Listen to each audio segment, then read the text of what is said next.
সবাই জানেন আমাদের দাবি এক, অবিলম্বে হিন্দুদের উপর অত্যাচার বন্ধ করো। আমাদের দাবি দুই, অবিলম্বে চিন্ময় কৃষ্ণ প্রভু সহ সন্ন্যাসীদের বিনা শর্তে মুক্তি দান করো। আমাদের দাবি তিন, ভারত সরকারের কাছে এবং জাতিসংঘের কাছে হিন্দুদের অস্তিত্ব বাঁচানোর জন্য অবিলম্বে জাতিসংঘ বাংলাদেশে হস্তক্ষেপ করে হিন্দুদের বাঁচানো শুধু নয়, হিন্দু অস্তিত্ব, হিন্দু মন্দির রক্ষা করার কাজ করুক, এটাই আমাদের দাবি। সবাই একমত তো? সবাই একমত তো? দুনিয়ার হিন্দু, দুনিয়ার হিন্দু, দুনিয়ার হিন্দু। আমরা আজকে ঘোষণা করেছিলাম যে পেট্রোপোল সীমান্ত দিয়ে বাণিজ্য বন্ধ থাকবে।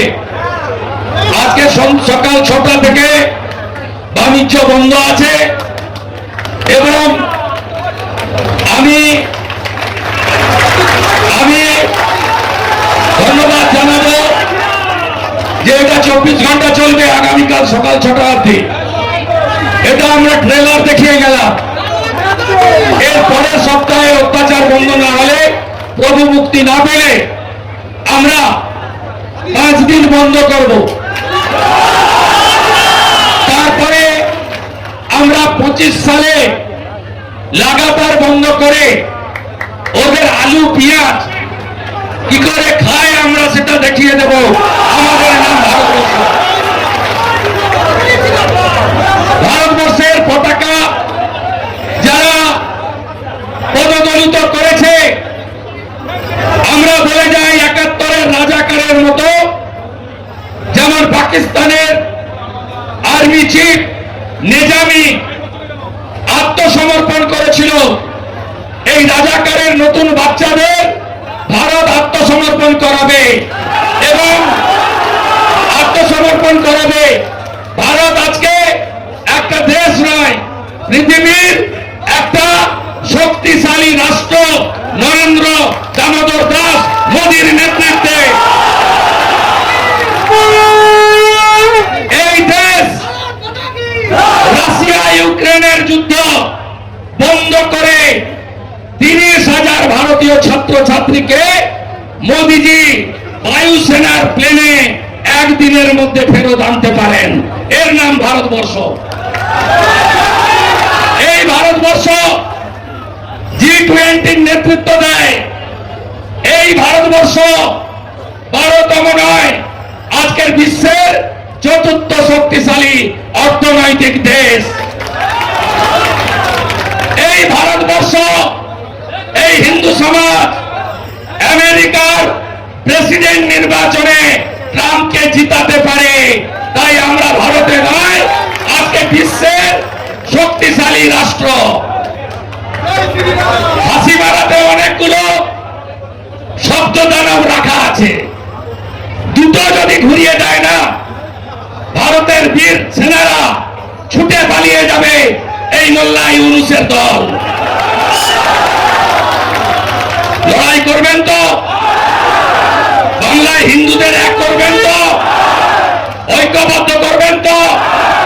রোহিঙ্গা মুসলমানদের খুঁজে খুঁজে চুলের মুঠি ধরে বের করবেন তো? করবেন তো? জয় জয় শ্রীরাম, জয় জয় শ্রীরাম। জাগো হিন্দু জাগো। হরিচাঁদ ঠাকুর, গুরুচাঁদ ঠাকুর মতুয়া সমাজ করেছিলেন ইসলামীকরণের বিরুদ্ধে। 1907 সালে স্বামী প্রণবানন্দ ভারত সেবাশ্রম বন্ধ করেছিলেন হিন্দুদের অস্তিত্ব রক্ষার জন্য। আর বীর সন্ন্যাসী বিবেকানন্দ স্বামী শিকাগোতে গিয়ে বলেছিলেন, তুমি গর্ব করে বলো আমি হিন্দু। শ্রী চৈতন্যদেব হরে কৃষ্ণ মন্ত্র, ঠাকুর অনুকূল চন্দ্র, রাধাশ্যাম গোটা পৃথিবীকে সনাতনী জাগরণ ঘটিয়েছেন। বাবা লোকনাথ বাবার ব্রহ্মচারী ঠাকুর রামকৃষ্ণ দেব জননী মা শারদা মনে, এই মাটি মা দুর্গার মাটি, মা কালীর মাটি, রাধা মাধবের মাটি। এই মাটিতে সনাতন থাকবে, সনাতনের ধ্বজ উঠবে, আর ভারত মাতাকে আমরা বন্দন করব। এ লড়াই থামার নয়, এ লড়াই সবে শুরু। লড়াই করবেন, ডাকলে আসবেন। জলও খাওয়াতে পারবো না, গাড়িও দিতে পারবো না, শাক নিয়ে সিঙ্গা নিয়ে আসবেন। এবার বাংলায় আমরা ভালো নেই। মুখ্যমন্ত্রী বিধানসভায় একটু আগে বলছেন ভারত সরকার পিস কিপিং ফোর্স জাতিসংঘকে দিয়ে পাঠান।